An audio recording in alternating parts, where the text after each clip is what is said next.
আবেগ কৰি তুলিব লাগে এইসমূহ মুক্তি পায় সেই অসমীয়া ছবি যদি নাচাওঁ তেতিয়াহ'লে আমাৰ অসমীয়া কৰিব যদি অসমীয়া ছবি আপোনালোকে নাচায় গতিকে অসমীয়া ছবিৰ প্ৰতি আপোনালোকে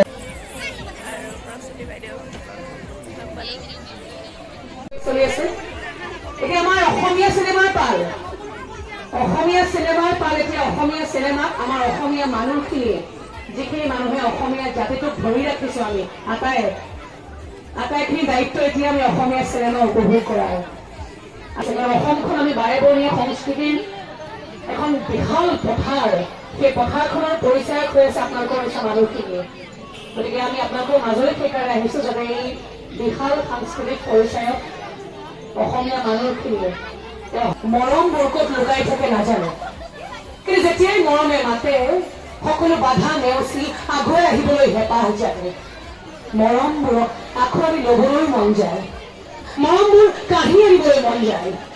মৰমৰ কাৰণে এখন প্ৰবল সংগ্ৰাম কৰিবলৈ মন যায় যেনেখন ভয় লগা যুদ্ধ মৰমৰ কাৰণে সকলো মাতৃয়ে সংগ্ৰাম কৰে নহয় প্ৰতিগৰাকী মাতৃয়ে নিজৰ সন্তানৰ কাৰণে সংগ্ৰাম কৰে আৰু সময়ে সময়ে প্ৰতিগৰাকী মাতৃয়ে এগৰাকী ৰণাঙ্গিনী হয় যেতিয়া সন্তানৰ বিপদ হয় প্ৰথম ঢাল সদায় মাকগৰাকীয়ে হয় মৰমৰ কাৰণে এখন প্ৰবল সংগ্ৰাম কৰিবলৈ মন যায় যেনেখন ভয় লগা যুদ্ধ মৰমৰ বাবে মৰম বিচাৰি ফুৰা মই যেন এগৰাকী ৰণাঙ্গী পাৰাপাৰ ভাঙি মৰমেৰে উপচি পৰা মই যেন এখনি বোৱতী হীৰা পবিত্ৰ মৰমবোৰ বুকুত কঢ়িয়াই লৈ ফুৰা মই যেন এখনি স্ৰোতস্বিনী গংগং এইখিনি হৈছে চেল্ফিও চলি আছে ডাইলগো চলি আছে বাপৰে বেলেগ সমাহাৰ দেই